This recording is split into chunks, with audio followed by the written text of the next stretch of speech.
मध्य प्रदेश में मंत्रिमंडल गठन फिर से टलने के आसार हैं। खबरों के मुताबिक वरिष्ठ मंत्रियों को मंत्रिमंडल में जगह देने और लोकसभा के गणित को लेकर मामला उलझ गया है। क्षेत्रीय और जातिगत समीकरणों को लेकर भी पेच फंसा हुआ है। साथ ही वरिष्ठ विधायकों को मंत्रिमंडल में एडजस्ट करने को लेकर भी हां और ना की स्थिति में मुश्किलें बढ़ गई हैं, जिसकी वजह से देरी हो रही है। सूत्रों के मुताबिक पहली बार 16 से 18 विधायक मंत्री पद की शपथ ले सकते हैं। अब आगे देखना होगा पार्टी किस तरीके से फैसले लेती है, पर कहीं ना कहीं हो रही इस देरी पर सियासत की एक तस्वीर भी नजर आ रही है। और क्या मामला है, क्या वजह है, इससे पहले मुख्यमंत्री के चेहरे को लेकर भी कश्मकश की स्थिति नजर आई कुछ वक्त तक, और उसके बाद चौंकाने वाले फैसले लिए गए। माना जा रहा है कि 2024 चुनाव को लेकर समीकरण सेट करने की कोशिश हो रही है, समीकरणों पर ध्यान दिया जा रहा है, और अब मंत्रिमंडल विस्तार को लेकर भी कमोबेश वैसी ही स्थिति नजर आ रही है। इसके पीछे एक बड़ा तर्क, और अगर आप समझने की कोशिश करें तो 2024 लोकसभा चुनाव को लेकर समीकरण सेट करना एक सबसे बड़ी चुनौती है बीजेपी के लिए कहीं ना कहीं, क्योंकि बीजेपी ऐसी पार्टी है जो अपने फैसले लेने में ज्यादा वक्त नहीं लगाती। पर मध्य प्रदेश में हो रही इस देरी के पीछे सीधे तौर पर कहा जा रहा है कि कहीं ना कहीं लोकसभा चुनाव में समीकरणों को बेहतर तरीके से साधने की यह कोशिश है, जिस वजह से ऐसा हुआ है। अब एक बड़ा मसला यह है कि मुख्यमंत्री को लेकर जो फैसले लिए गए, मुख्यमंत्री चेहरे को लेकर बड़ा एक बदलाव यहां पर नजर आया। अब उसके बाद यहां मंत्रिमंडल विस्तार की जब आप बात करते हैं तो कुछ पुराने चेहरे हैं, कुछ नए चेहरे हैं। किस तरीके से इन्हें एडजस्ट किया जाए, किसी की नाराजगी ना हो, और किसी अगर पुराने बड़े चेहरे को जगह नहीं मिलती है तो उन्हें किस तरीके से समझाया जाए ताकि 2024 में फायदा मिले, इसके नुकसान ना हो। साइड इफेक्ट एक बड़ा मसला है जिस पर बीजेपी उस पर भी विचार कर रही है।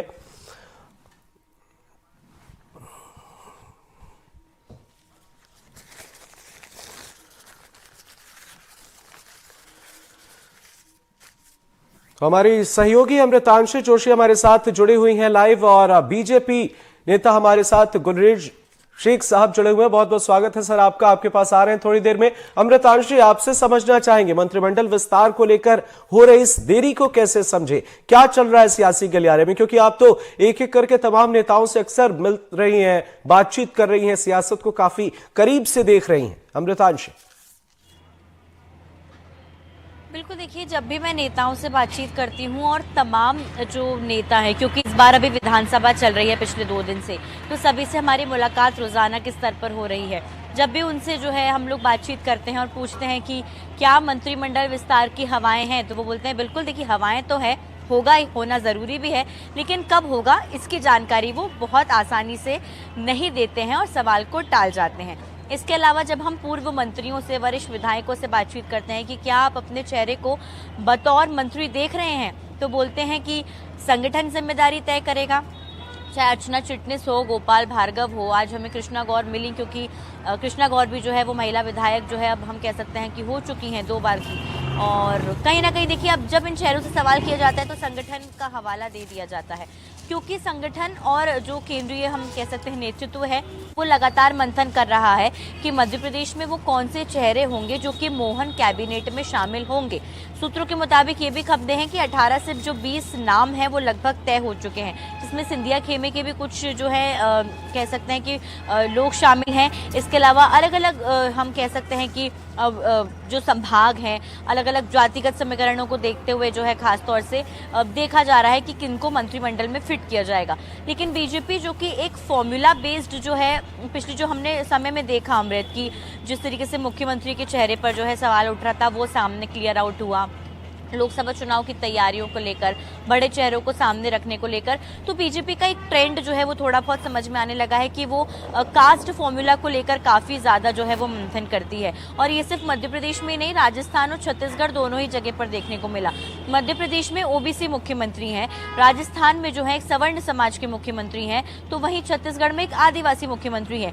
ये एक कास्ट का फॉर्मूला रहा। फिर मध्य प्रदेश आते हैं तो एक कास्ट का फॉर्मूला उप मुख्यमंत्रियों के बीच में और एक मुख्यमंत्री के बीच में आता है जो कि सवर्ण एक ओबीसी कास्ट और एक एससी कास्ट से आता है, तो कहीं ना कहीं ये पूरा फॉर्मूला जो है वो मंत्रिमंडल में भी फिट बैठेगा। अब बीजेपी को देखिए मंथन में समय इसलिए भी लग रहा है क्योंकि इस बार बीजेपी के पास भरपूर चेहरे हैं जिनको उनको जो है कहीं ना कहीं जगह देने की जरूरत है। कैलाश विजयवर्गीय हो गए, प्रहलाद सिंह पटेल, राकेश सिंह, रीति पाठक, शिवराज सिंह चौहान, कई ऐसे नाम हैं, क्योंकि नरेंद्र सिंह तोमर को तो विधानसभा की जिम्मेदारी मिल गई है। लेकिन इनका क्या, क्योंकि इनमें से कुछ अपनी सांसदी छोड़कर जो है वो मध्य प्रदेश आए हैं और सांसदी छोड़कर मध्य प्रदेश में दोबारा लौटे हैं, विधायक बने, तो जिम्मेदारियां भी देनी पड़ेगी। अपने अपने क्षेत्रों के बड़े नेता हैं। लोकसभा चुनाव में अगर इनको जिम्मेदारी दी जाती है इनके संभागों के हिसाब से, तो ये अपने हम कैसे कह सकते हैं खासतौर से वोट प्रभावित भी कर सकेंगे। तो कहीं ना कहीं ये समीकरण बिठाने में बीजेपी जुटी हुई है। परसों देर रात बैठक हुई, कल भी जो है केंद्रीय नेतृत्व के बीच में चर्चा हुई है। उसके बाद जो है नाम लगभग तय हो चुके हैं और नाम तय होने के साथ साथ जो है अब हम देखेंगे 2 से 3 दिनों में स्थिति पूरी क्लियर आउट हो जाएगी। बतौर मंत्री पद कई नए चेहरे भी शपथ ले सकते हैं, कई सांसद बने विधायक भी शपथ ले सकते हैं और पहली बार के विधायकों को लेकर संशय थोड़ा सा बरकरार है। लेकिन BJP as usual shocking names देगी और काफी ज्यादा समीकरणों के साथ बिठाती हुई जो है मंत्रिमंडल विस्तार। बिल्कुल, तो कहीं ना कहीं अमृतांशी अभी इंतजार ही करना होगा। कुलरेज शेख साहब हमारे साथ जुड़े हुए हैं। शेख साहब, अलग अलग अटकलें लगाई जा रही हैं, आप तो अंदर वाले हैं, क्या चल रहा है कुछ बताइए। देखिए, अभी केवल 5 दिन हुए हैं माननीय मोहन जी को शपथ लिए को, मुख्यमंत्री बने को, और शीघ्र आपको कैबिनेट भी बनता हुआ दिखेगा। और आप मानकर चले कि भारतीय जनता पार्टी सभी क्षेत्रों को प्रतिनिधित्व देगी, दोनों लिंगों को प्रतिनिधित्व देगी, एज ब्रैकेट्स जो होते हैं उनको भी प्रतिनिधित्व देगी। यहाँ पर आप पाएंगे कि कैबिनेट में और मंत्रिमंडल में आपको युवा ब्लड भी मिलेगा और अनुभव भी दिखाई देगा। तो सब चीजों का मिश्रण दिखेगा और हमारा लक्ष्य है साहब, हमारा लक्ष्य है कि अगले 5 साल में मध्य प्रदेश को सबसे विकसित राज्य, नंबर 1 का राज्य हिंदुस्तान का कैसे बनाया जाए। अतिशीघ्र हम आपको ये भी बताएंगे कि जब हमारी अगली टर्म कंप्लीट होगी तो हम कितने बिलियन डॉलर की इकोनॉमी मध्य प्रदेश को बनाने वाले हैं। तो हम एक टनल विजन के साथ काम कर रहे हैं। वो उस विजन को पूर्ण करने के लिए जो सबसे उम्दा चेहरा होगा, जो सबसे अच्छा काम कर सकेगा, उसको मंत्रिमंडल में डेफिनेटली शामिल किया जाएगा। कुलरेज शेख साहब, बदलाव बेहतर है ऐसा कहा जाता है, तो क्या यहाँ कुछ बड़ा होने वाला है, कुछ ज्यादा तब्दीली नजर आने वाली है या हल्के फुल्के बदलाव की तस्वीर नजर आएगी? भारतीय जनता पार्टी और विशेषकर मध्य प्रदेश की भारतीय जनता पार्टी दिन पे दिन युवा होती जा रही है। तो डेफिनेटली युवा ब्लड का आपको इन्फ्लक्स तो नजर आएगा, लेकिन आपको एक्सपीरियंस भी डेफिनेटली नजर आएगा। एक्सपीरियंस और युवा शक्ति का मिश्रण मिलेगा आपको इस कैबिनेट। शेख साहब, कहा जा रहा है 2024 बड़ी चुनौती है बीजेपी के लिए। 3 राज्यों के जो परिणाम सामने आए ये वाकई बहुत बेहतर है, लेकिन बीजेपी फूक फूक कर कदम रख रही है। इसी वजह से ये कहा जा रहा है कि मध्य प्रदेश में मुख्यमंत्री के चेहरे को लेकर देरी हुई और काफी मंथन के बाद एक चेहरा आपने चुना और अब मंत्रिमंडल विस्तार को लेकर भी एक समीकरण का ख्याल रखा जा रहा है ताकि 2024 में कहीं कोई मुश्किल ना आए। देखिए, यदि ये जो 3 राज्यों के नतीजे आए उसके बाद भी यदि कोई ये कहता है कि 2024 चुनौती है, तो मैं कुछ नहीं कहूंगा। मुझे तो याद है कि बहुत सारे सर्वे दिखाए जा रहे थे तीनों राज्यों के, बहुत सारे टीवी चैनल्स और विशेषकर यूट्यूब चैनल्स पर खूब सारे एंटी बीजेपी डिस्कशन चल रहे थे और मैं उस समय भी छाती ठोक के कहता था कि 150 से ज्यादा विधायक जीतेंगे और तीनों राज्यों में सरकार बनेगी। मैं उसी प्रकार से आज कह रहा हूं कि 400 प्लस सीटें ला रहे हैं हम 2024 के आम चुनाव में। ठीक है, आपके पास थोड़ी देर में आ रहे हैं। अमृतांशी, आपसे समझना चाहेंगे, मुख्यमंत्री के चेहरे को लेकर एक बड़ा बदलाव मध्य प्रदेश में नजर आया और उसके बाद अब मंत्रिमंडल विस्तार को लेकर भी कई पुराने चेहरे हैं, उन्हें उम्मीद होगी, पर अगर कुछ बदलाव होते हैं तो जाहिर सी बात है इसका साइड इफेक्ट भी देखने को मिल सकता है। बिल्कुल, देखिए बदलाव तो देखने को मिलेंगे ही, क्योंकि जिस तरीके से प्रदेश के सत्ता के चेहरे के जो नेता थे मुख्यमंत्री, उनके चेहरे पर बदलाव हो गया, तो जाहिर सी बात है मंत्रिमंडल भी एज इट इज़ नहीं रहने वाला है। और क्योंकि बीजेपी जो है वो खास तौर से बहुत ज़्यादा मंथन कर रही है कि कौन चेहरे हो सकते हैं, कौन चेहरे जो है वो प्रभाव डाल सकते हैं किसी एक पर्टिकुलर जगह पर, किसी एक पर्टिकुलर जाति पर, और कौन से चेहरे हो सकते हैं जो कि लोकसभा चुनाव में अगर बतौर मंत्री उतरते हैं तो वो किस तरीके से जो है एक पॉजिटिव इम्पैक्ट पड़ेगा। तो कहीं ना कहीं ये देखने की ज़रूरत लग रही है। एक जो हम कह सकते हैं हमारे सूत्रों के मुताबिक बात और पता चली है, जो कई बार मंत्री रह चुके हैं, यानी कि 3 बार से ज़्यादा अगर मंत्री वो रह चुके हैं, तो शायद जो है उनके मंत्री बनने पर भी दोबारा से संशय जो है वो बरकरार रहे।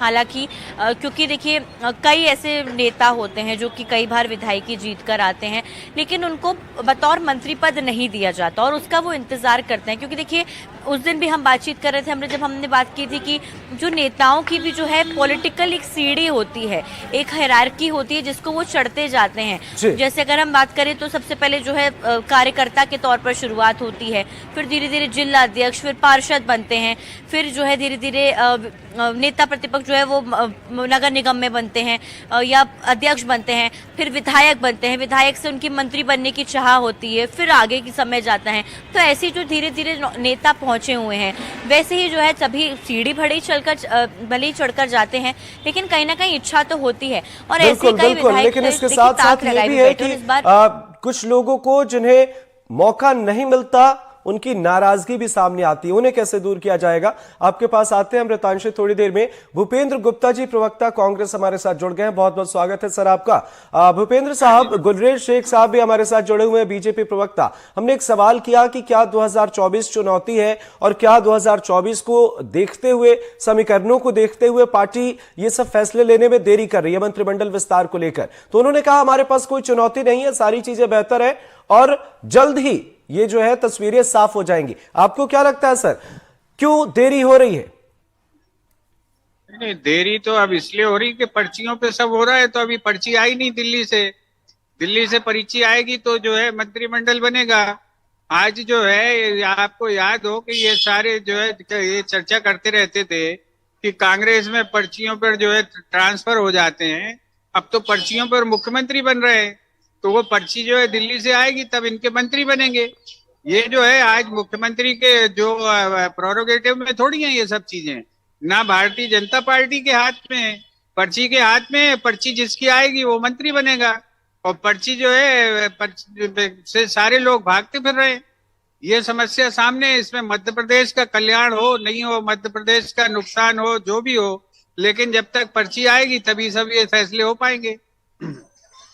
गुलरेज साहब, भूपेंद्र गुप्ता जी कह रहे हैं कि पर्ची दिल्ली से आने वाली है, कब तक आएगी ये पर्ची? भाई साहब क्या कहेंगे आप, ये बताइए ना। कांग्रेस के प्रवक्ता हैं तो उसी प्रकार की बात करेंगे। अब यही लोग कहते थे राजस्थान में पर्ची पे मुख्यमंत्री बनाया है, पर्ची पकड़ाई थी। मेरे बड़े भाई साहब सुन लीजिए, आप ही लोग कहते थे ना कि कमलनाथ जी जो है वो मुख्यमंत्री बनने वाले हैं, अशोक गहलोत रिपीट करने वाले हैं। पिछली बार तो आपने लोकसभा में कहा था राहुल गांधी जो है वो प्रधानमंत्री की शपथ लेने वाले हैं। कमलनाथ जब मुख्यमंत्री पद से हटे थे तो ट्वीट करके बोला था आप लोगों ने, तो कांग्रेस पार्टी ने बोला था कि 15 अगस्त को कमलनाथ जी झंडा फहराएंगे, इस ट्वीट को संभाल के रखना। सड़ गया, कितना संभाल के रखे, अब तो बदबू मार रहा है वो ट्वीट, तो आपने तो हटा दिया उनको, कमलनाथ जी को भी पोस्ट से भी। तो ये इस प्रकार की बातें करते हैं, कर सकते हैं, उनका प्रोरोगेटिव है वो। लेकिन जहां तक मंत्रिमंडल का विषय है, डेफिनेटली केंद्र, मुख्यमंत्री महोदय और प्रदेश की इकाई, ये तीनों मिलजुल कर अपनी पूरा संवाद करके जो बेस्ट चेहरे हैं उनको पिकअप करेगा और उससे आप देखेंगे कि किस प्रकार से मध्य प्रदेश विकास की राह पर और तेजी से दौड़ेगा। तो भूपेंद्र गुप्ता जी तो वही कह रहे हैं ना गुलरेज साहब कि कहीं ना कहीं दिल्ली से ही फैसला होना है। इससे पहले शिवराज सिंह चौहान भी दिल्ली पहुंचे, उससे पहले पर्यवेक्षक आए हुए थे, तो ये कहीं ना कहीं चीजें चल तो रही हैं दिल्ली से ही। मैंने क्या कहा, केंद्र, मुख्यमंत्री महोदय और राज्य की इकाई, ये तीनों मिलकर निर्णय लेती हैं और आपके सामने नाम आएंगे। ऐसा थोड़ी ना होता है कि एक हाथ कमलनाथ जी के कंधे पर रख दिया था और एक हाथ दूसरे कंधे पर रख दिया था और राहुल गांधी ने ट्वीट कर दिया था, एक अशोक गहलोत पर रख दिया था और एक सचिन पायलट पे और लिख दिया था कलर्स ऑफ राजस्थान। ऐसा थोड़ी ना हमारे यहाँ होता है। ठीक है गुलरेज साहब, एक अहम सवाल, कितना वक्त आपको लगता है कि कितने वक्त में चीजें साफ हो जाएंगी? उसके साथ ये भी एक सवाल कि क्या लगता है जो पहले मंत्रिमंडल में जो चेहरे थे उन्हें वापस मौका मिलेगा? कितने प्रतिशत तक पुराने चेहरे जो है वो इस बार भी नजर आने वाले? देखिए, प्रतिशत तो अभी नहीं बोल पाऊंगा मैं, लेकिन हाँ आप पाएंगे 2-4 दिन में सारी चीजें क्लियर हो जाएंगी। और मैंने जिस प्रकार से आपको कहा पहले भी वही रिपीट कर रहा हूं कि आपको एक मिश्रण दिखेगा, अनुभव और युवा ब्लड का। ठीक है अमृतांशी, क्या किस तरीके का माहौल आपको नजर आ रहा है? यहां अब भी अटकलें ही लगाई जा रही हैं, खुलकर कुछ भी कहना बड़ा मुश्किल सा है, क्योंकि जिस तरीके से फैसला बीजेपी मौजूदा वक्त में ले रही है, कुछ भी हो सकता है। बिल्कुल, देखिए जिस तरीके से अभी भूपेंद्र जी बात कर रहे थे कि पर्ची अभी आई नहीं है, गुलेश जी ने भी उसका जवाब दिया, तो ये पर्ची का जिक्र शायद अमृत हमें वो याद दिलाता है जब वसुंधरा राजे के हाथ में एक पर्ची थी, उन्होंने वो पर्ची खोली और वो खुद शॉक हो गई और उनका चेहरा जो है, जो वीडियो था वो काफ़ी वायरल हुआ था और जो शॉक उनको लगा था शायद हम सबको वो मंत्रिमंडल के नाम सुन के लगे, क्योंकि जिस तरीके से जो है ख़ास तौर से बीजेपी ने मुख्यमंत्री के नाम पर चौंकाया, उसके अलावा जो है दोनों उप मुख्यमंत्री के नाम पर चौंकाया और यहीं पर नहीं जो है पूरे प्रदेश भर में जो है ख़ास तौर से, तो कहीं ना कहीं ये चीज़ें देखने को मिलेंगी। और देखिए नए और पुराने चेहरों का संगम होगा, ऐसा नहीं है कि सारे पुराने चेहरों को हटा दिया जाएगा, क्योंकि 18 से 20 नाम जो है शुरुआती समय में आ रहे हैं, तो नए और पुराने चेहरों का संगम होगा, क्योंकि बड़े नेता जो कि सांसदीय अपनी छोड़कर मध्य प्रदेश विधायक बनकर आए हैं, उनको भी कहीं ना कहीं फिट करना बेहद ही ज़रूरी है। तो इनको फिट करना, एक सारे जो फॉर्मूला बीजेपी ने तय किए, चाहे कास्ट का फॉर्मूला हो या फिर फॉर्मूला हो अगर संभागीय फॉर्मूला हो या फिर जो है पुराने चेहरों को फिट करने का फॉर्मूला हो, तो इन सभी फॉर्मूलों को ध्यान में रखते हुए है जो है वो बीजेपी मंत्रिमंडल विस्तार को देखिए अब जो है पूरा शेप करेगी और जब हरी झंडी ऊपर से मिल जाएगी तो हमें भी, आपको, हम सबको जो है वो पता चल जाएगा कि कौन वो मंत्रियों के नाम होंगे। लेकिन अभी कोई भी कयास लगाना देखिए हम सबके लिए जो है हम सिर्फ कयास ही लगा सकते हैं, कोई कंफर्मेशन नहीं दे सकते हैं, क्योंकि वो बीजेपी है, वो कुछ भी कर सकती है। जी अमृत।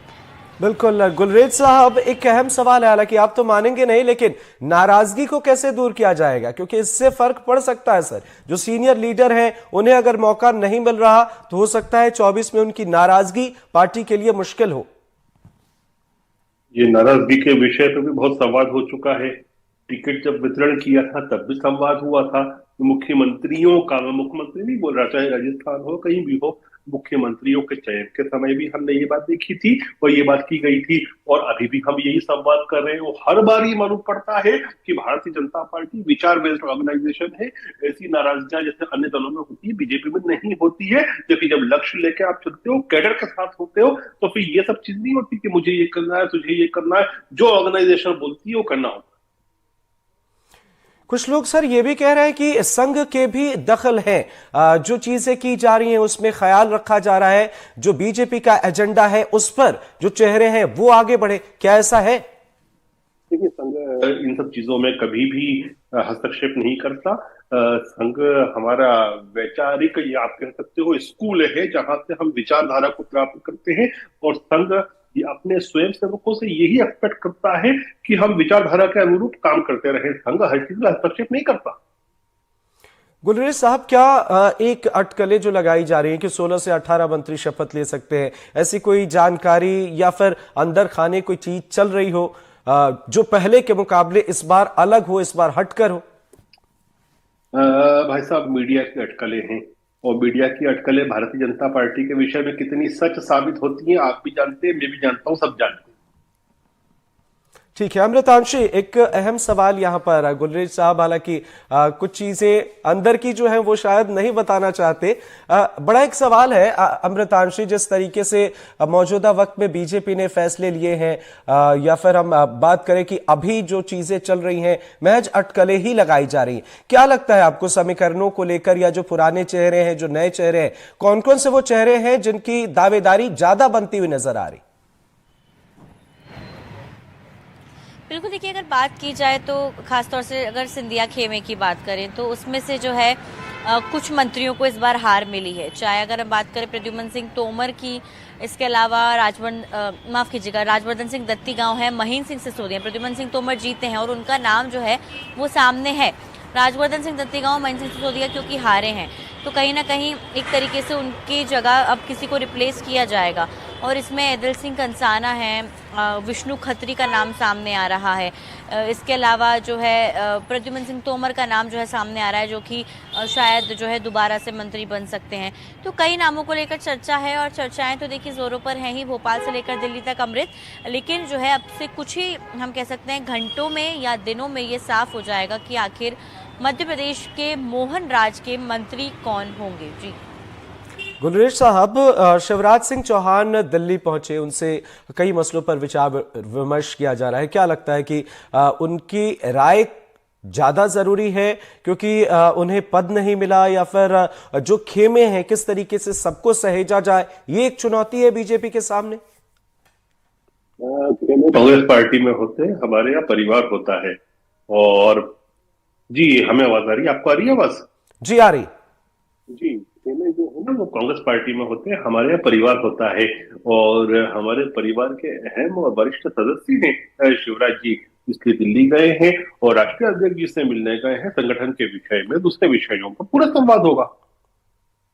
ठीक है गुलरेज साहब, काफी वक्त लगा चेहरे फाइनल करने में मुख्यमंत्री को लेकर, उसके बाद अब यहां जो देरी हो रही है इस पर अटकलें खैर लगाई जा रही है। भूपेंद्र गुप्ता जी जुड़ गए हमारे साथ। भूपेंद्र जी, कहा तो जा रहा है कि जल्दी तमाम चीजें हो जाएंगी, और चेहरों को लेकर गुलरेज साहब कह रहे हैं कि हमारे यहाँ बीजेपी जो है वो परिवार है, सबका साथ सबका विकास, सारे समीकरणों की बात अगर हम करें तो आपको क्या लगता है जो सीनियर लीडर हैं उनकी नाराजगी बीजेपी को नुकसान दे सकती है अगर उन्हें मौका नहीं मिलता है? तो ये तो इनका अंदर का मामला है, ये क्या करते हैं क्या नहीं करते ये जाने।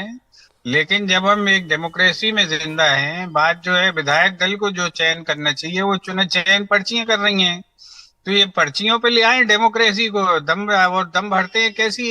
ये सवाल महत्वपूर्ण है। आज जो है इसलिए मंत्रिमंडल का गठन नहीं हो पा रहा क्योंकि पर्ची नहीं आ रही है दिल्ली से। और जो है सिगरेट की पन्नियों पे जैसे जो है ट्रांसफर की ये बातें करते थे, अब तो पन्नियों पर जो है चीफ मिनिस्टर बदले जा रहे हैं, बन रहे हैं। तो ये परिस्थिति है, इस परिस्थिति का सवाल है। आज मध्य प्रदेश में 15 दिन होने वाले हैं। मध्य प्रदेश में जो है कितने महत्वपूर्ण विषय हैं। एक दिन में 5-5 बच्चियों के साथ बलात्कार हो रहे हैं, इतनी घटनाएं घट रही हैं, और हमारे पास गृह मंत्री नहीं है। हमारा जो है मुख्यमंत्री अगर हॉस्पिटल में जा रहा है और वहां पर कोई दया दुख और कातरता से कोई महिला रो रही है तो वो कह रहे हैं कि रो मत, मजा नहीं आ रहा है। ये जो सरकार की सोच है और ये सरकार का जो सिस्टम है, ये सामने आना चाहिए। जनहितैषी चेहरा है ये करुणापूर्ण चेहरा है कि ये क्रूर चेहरा है? ये सवाल बड़ा महत्वपूर्ण है। आज मध्य प्रदेश की जनता को न्याय चाहिए, मध्य प्रदेश की जनता को इस बात की गारंटी चाहिए। मोदी जी ने, आदरणीय प्रधानमंत्री ने गारंटी दी थी कि 3,000 रुपया दिया जाएगा बहनाओं को। क्यों नहीं बोल रहे हैं साफ साफ? कौन बोलेगा? ये जो है ये सवाल साफ साफ सामने आने चाहिए। आज जनता से आपने कहा था कि आप जो है मुफ्त में उन्हें बिजली देंगे, इसके फैसले साफ साफ सामने आने चाहिए और जनता को बताना चाहिए। जब आप एक मुख्यमंत्री बन गया है, सरकार का गठन हो रहा है, तो सरकार ये क्यों खुल के नहीं कह रही है कि ये सारी योजनाएं हम चालू करेंगे? बिल्कुल बिल्कुल, कहीं ना कहीं भूपेंद्र जी सवाल कई हैं और अभी महज अटकलें लगाई जा रही हैं। अब देखना होगा इन अटकलों पर पूर्ण विराम बीजेपी कैसे लगाती है और कौन कौन से चेहरे आगे नजर आते हैं। बहुत बहुत शुक्रिया डॉक्टर गुलरेज शेख साहब आपका, और भूपेंद्र गुप्ता जी आपका हमारे साथ जुड़े। सहयोगी अमृतांशी हमारे साथ जुड़ी, आपका भी बहुत बहुत शुक्रिया। मंत्रियों को मंत्रिमंडल में जगह देने और लोकसभा के गणित को लेकर मामला जरा उलझा सा नजर आ रहा है। क्षेत्रीय और जातिगत समीकरण भी खास है और इन सबसे खास है 2024 के समीकरण, क्योंकि अगर यहां मुश्किल आती है, यहां अगर समीकरण बेहतर सेट नहीं किए गए तो इसका परिणाम 2024 में भी देखने को मिल सकता है। यही वजह है कि बीजेपी फूंक फूंक कर कदम रख रही है। थोड़ा इंतजार करना होगा, जल्दी तस्वीरें साफ हो जाएंगी। नमस्कार।